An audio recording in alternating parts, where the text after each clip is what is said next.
the overarching philosophy would be keep things laid back and not be stressed in the studio. And Nashville's a great town for that.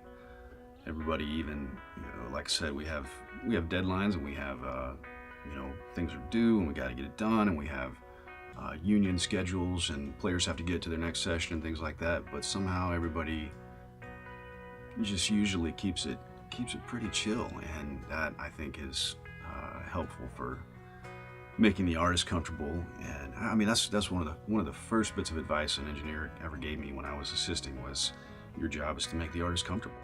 The more we can do that, and the more we can keep the musicians comfortable and laid back, the better music we get. So I guess that's what I try to do.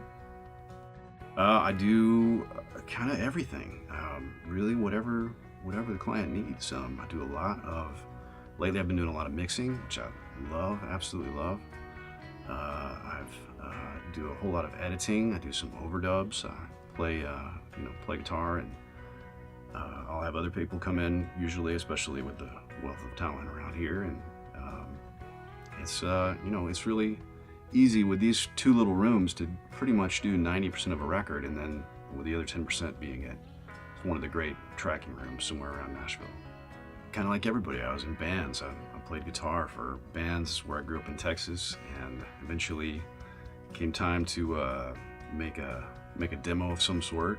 And my dad actually had some old recording gear. In fact, you see the old TAC 4-track tape deck out there. I have it. It no longer works, so I have it bolted to my wall as a piece of interior decoration.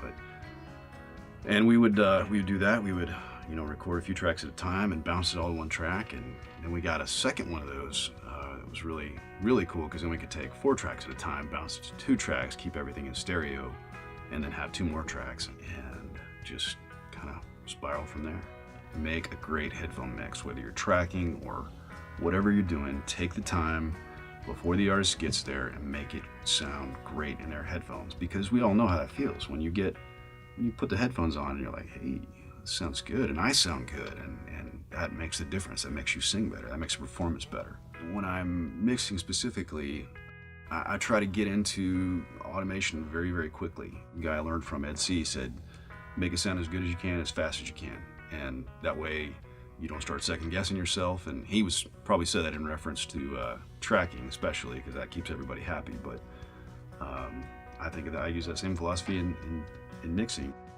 You've got labels wanting lots of versions and lots of stems, and bands wanting tracks and things like that. It's kind of the way it is these days. So that's where the S3 came in, and I knew I needed something to be able to a tactile surface.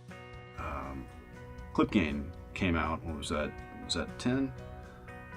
That changed everything for all of us. That's wonderful. It makes life so much easier for leveling vocals and things like that. And really, you can you're kind of automating into your compression and into your dynamics plugins, which I absolutely love. I'm trying to remember when I haven't gone to my dock and hit the button of Pro Tools. I mean, it's just, I don't know life without it. It's just kind of how we work, and